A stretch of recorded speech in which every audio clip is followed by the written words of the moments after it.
The Miami Heat defeated the Milwaukee Bucks in a stunning upset.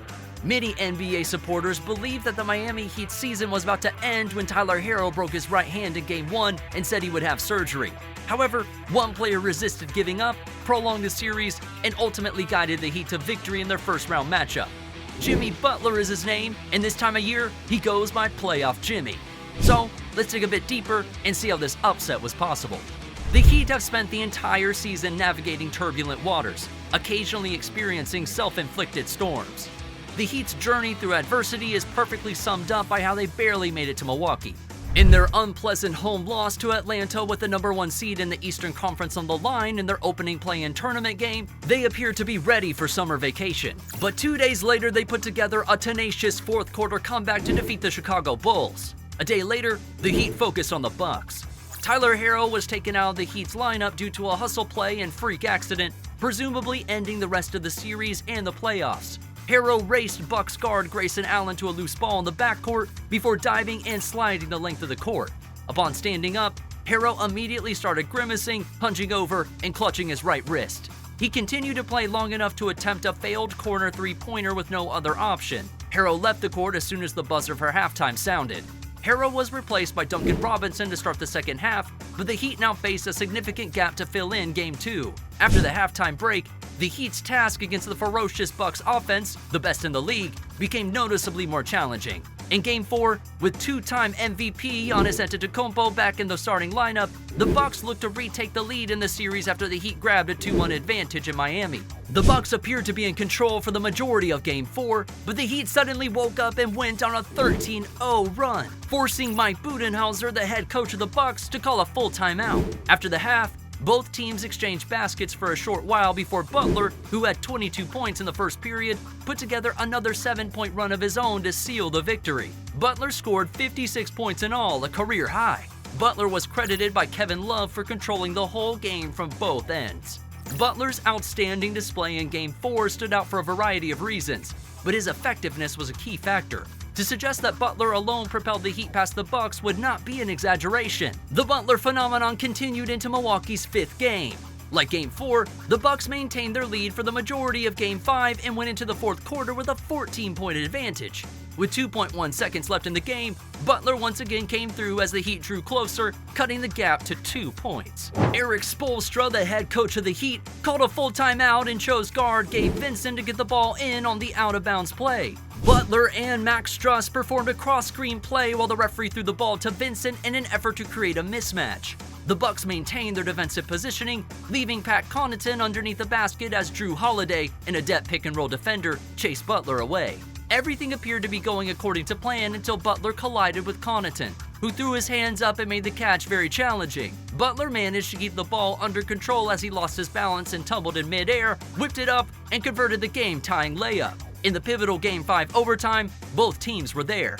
A late foul gave Strus another 2 points from the charity stripe and made it a 4-point game once more. Despite 3 free throws by the Bucks all-star shooting guard Chris Middleton and an Antetokounmpo layup giving the home court supporters some hope. With 5.1 seconds left, Milwaukee had a chance to force a second overtime or maybe win the game, but a careless final possession ruined the Bucks' season. The Heat won the game later on thanks to an outstanding road play. Adebayo knocked down 6 of his 12 shots between 9 and 14 feet, adding 9 rebounds and 7 assists to his 22 points on 10 of 18 shooting, destroying the Bucks' defense on mid-range jumpers. "I feel like they're going to keep playing that coverage and let us get to our sweet spots," Adebayo said. "I feel like we'll live with those results." Gabe Vincent and Caleb Martin each had 15 points, Herro had 12 before leaving the game, and they combined to shoot 10 of 13 from the field and 6 of 8 from three-point range. "I think that's when we're at our best," Vincent said. Milwaukee's poor shooting really benefited the Heat. The Bucks made 4 of 21 three-point attempts at the half and 7 of 33 in the third quarter. However, the Heat made an early defensive impression while Antetokounmpo was still on the court. From the beginning, the Heat played excellent transition defense, containing Antetokounmpo and limiting the damage he could make at the hoop. In 11 minutes, he managed just 6 points with 2 fouls, including one that Love drew. There were only 6 fast break points for the Bucks in all. Miami also converted defense into offense by scoring 19 points off of 13 Bucks errors. "None of this was happening without a lot of different contributions," Spoelstra said. Everybody that played put their fingertips on it in some fashion, and that's what you need in the playoffs, particularly against a very good team. In the course of the NBA playoffs, the Miami Heat accomplished a feat that had previously only been accomplished 5 other times. The Miami Heat, led by Jimmy Butler, were victorious over the Bucks and moved on to the next round. With this victory, the Heat became the first team to compete in the play-in tournament and win a series, and only the 6th team in the history of the playoffs to defeat a team that was the #1 seed. As the 8th seed in the Eastern Conference, the Miami Heat pulled off a historic upset. After almost losing the play-in game against Chicago to win the playoff place, the Miami club became the 6th NBA team to upset the top seed in the first round, prompting talking heads to dub this the biggest upset in history. Without their best player, the Miami Heat will try to take a dominating 2-0 lead in their second-round playoff series against the Knicks. This series is ongoing in the NBA playoffs. Jimmy Butler's ankle injury, which he sustained in the 4th quarter of Game 1, forced Miami to rule him out of participation for the rest of the game. Even though he continued to play, it was obvious that he was in a great deal of agony. It became plain that he was being utilized as more of a distraction than anything else. Even though this is a tough blow for a Miami team that has already struggled without Tyler Herro, it made perfect sense to sit Butler out of Game 2 even in the loss. Jimmy's a different character. So, I feel like the will of him is he's not going to tell you exactly how he feels. For us, he said he feels good, so we go with that. I feel like he's a warrior in that aspect because he won't tell you how he truly feels.